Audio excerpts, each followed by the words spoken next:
Hello everyone. Yeah, so I know it's been forever and a day since the last time that I made a video, and I really have been busy like with everything. There's so much that's been going on, and aside from that, I was just like, maybe I just won't even make any more videos. But a nice guy from Hawaii named Jacob uh hit me up on Instagram and saw the videos, and he was like, I think you should make more videos. So thanks, Jacob. And you guys could follow him on Instagram. His IG is Jake Upper, and that's at JAKEUPER. So shouts out to you, homie. Yeah, so let's see. What I want to talk about in this video is race and cultural identity and assimilation. So, first things first, yeah, I'm on the JET program. I'm in Japan, and obviously, I'm a brown person. Black, if you will, with a nominal amount of anything else mixed in there.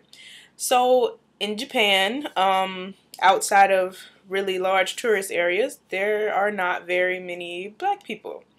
And I suppose that's to be expected, but at the same time, it's,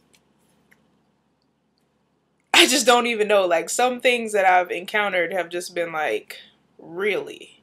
Like, the ignorance is just really. Like, a couple days ago, I had a guy tell me, a Japanese man tell me, that he was hesitant to talk to me because I'm black and because he heard bad things about Africa.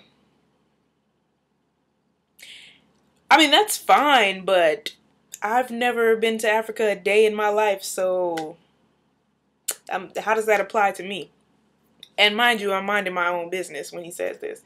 And it's just like, how do you not know that there are brown people in more places than just Africa? Like, the assumptions are really annoying. So, and it's not the first time I've gotten the, oh, are you from Africa thing? So if you're brown and you come here, and be prepared for that. Like, I'm not saying it's a guaranteed thing that it'll happen, but it may happen, and it may get annoying after you answer the question so many times. But whatever, moving on. It's like Japan has this mentality of just all Japanese everything, and it's like it's us and it's them. And by us, I don't mean black people. I mean non-Japanese people, and then Japanese people. It's just like gaijin thing. I had another guy tell me, oh, Japanese people, we don't see color. Color is not a thing. And I thought, I'm like, oh, this is heading somewhere smooth. It's coming out. It's gonna be nice. And he's like, yeah, all we know is Japanese and gaijin. That doesn't make it any better. It's still a divisor. It's still a divisor, and that can be very frustrating. Just being like singled out all the time. It's not like you. I don't even know. It's frustrating sometimes, but you live, you learn. I mean, that's what we're here for, to be, I guess, the token gaijin, so they can have some exposure to more people of color or people who are just not Japanese, so they can be more comfortable around people who are not Japanese and be inspired to maybe just go out in the world and meet more people, so that they just don't like carry these ideas and prejudices based on what they see on TV or what they've heard about this country or that country. So, I mean, as annoying as it may be, I suppose it's worth it if somebody's going to learn something from meeting a person, even if they had like some sort of predefined idea about who people are. I don't know. And cultural identity, like, I'm black, and I don't think I've ever in my life been happier to be black. Like, I'm freaking ecstatic about it. It's like being away from home and being surrounded by so many other cultures. Japanese people, people from Singapore and Korea and America. Like, I've met people from Europe. There are so many different people here, even though foreigners are a very small percentage of the population here in Japan. And I've come to find that no matter how many people I meet and where they're from, like, my culture is very unique. And I could never see that while at home because I'm surrounded by the same things all the time, the same people with the same mindset, similarities, cultural similarities.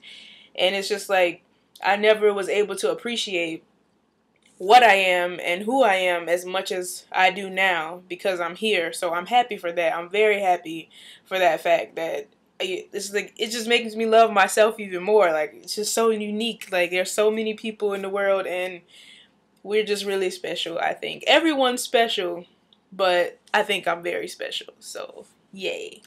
And I find that a lot of people come to Japan with this idea like, I'm going to come to Japan, it's going to be the greatest place in the world, I'm just going to blend right in, and I'm going to become a Japanese, not literally become Japanese, but just melt in here, mesh in, everything's going to be great, you're never going to go back home again because you love it here so much.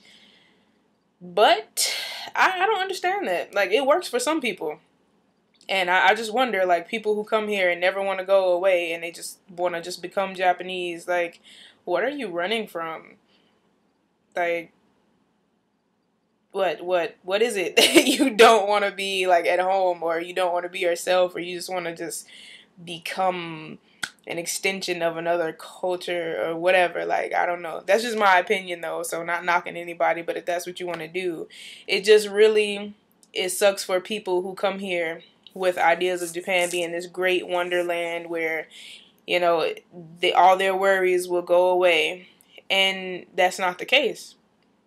It's not the case. Like, there are a lot of things that are going to happen. There are a lot of situations that you're going to get into that you're not going to like. I mean, that's just the way it is.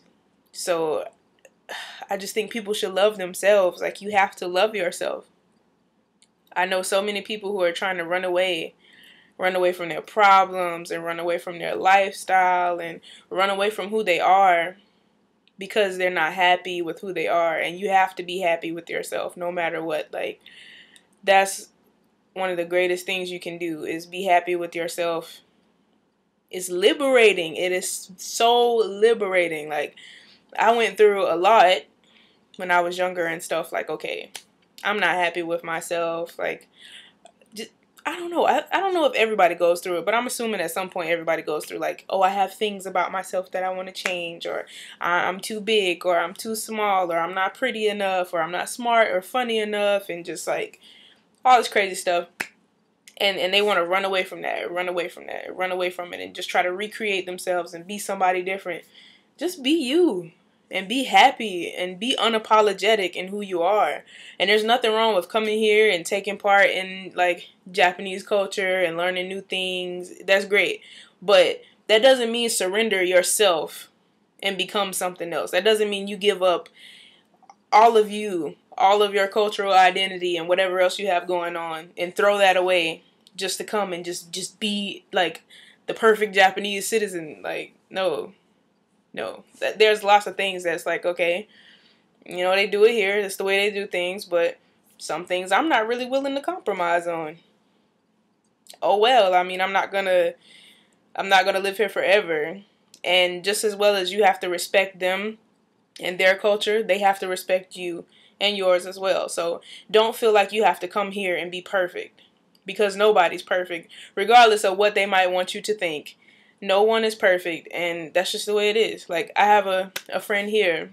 She had an incident where there was a program or something, and she really went all out of her way to get dressed really nicely in a suit, and the way they do it, and style her hair very tame. She has, like, wild, awesome hair. And, like, tame her hair and pull it back in a nice corporate bun or whatever. And, she goes through all of this hard work to make sure she looks immaculate. She gets to the ceremony at the school or whatever. And apparently one of the teachers approaches her and tells her, oh, you're not wearing a corsage. That's very rude. But she didn't know that that was the custom. She didn't know that that was what they were supposed to do. Like, the women are supposed to wear a corsage, I guess, at her school, the little flowers or whatever. And she was really down about it. I don't think she should have been down about it. They didn't tell her. She didn't know. what was she to do? You know, she did her best. She did the best that she could, you know, and tried to do what she was supposed to do to fit in. But at the same time, little nitpicky things like that, I wouldn't stress. I wouldn't stress it at all. Like, you come here, you're gonna make mistakes. Everybody's gonna make mistakes. So you just have to be able to get over those hurdles. That's life. If you can't take a single punch, what are you gonna do in the fight? Life is a big fight. You gotta knock them out there. But yeah, so that's how I feel about things. I mean, I've just learned so much in such a short amount of time. And I've come to love solitude. Like, I used to be a person who just liked to be around people all the time. And this was my first time completely living alone. Like, no one. There's no one here. There's nothing but me and my clutter, which I won't show you. But, yeah.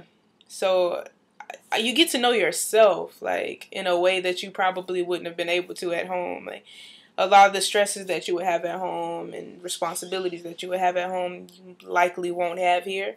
So, it's kind of like a getaway, but you can't do it forever. And I wouldn't want to do it forever. Like, Japan is not... I suck at staying on topic. I feel like this video is getting really long anyway. So I just want to say to everyone who's waiting to hear back about their interviews, good luck. Ganbate. I hope they choose you. I hope you get the position that you want and the place that you want and everything turns out great for you. You know, I remember the pain of sitting and waiting to hear back. So good luck with that. And in the meantime, I suppose I'll try to keep up and make more videos. I won't make any promises or about, like, you know, how often that'll be, but I'm gonna do it. I'd like to thank Jake again. Thanks, Jake.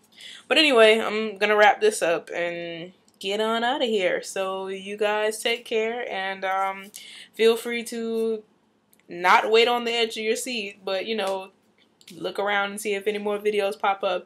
And if you want, you can follow me on Instagram at Formula79. And until next time, chamatane!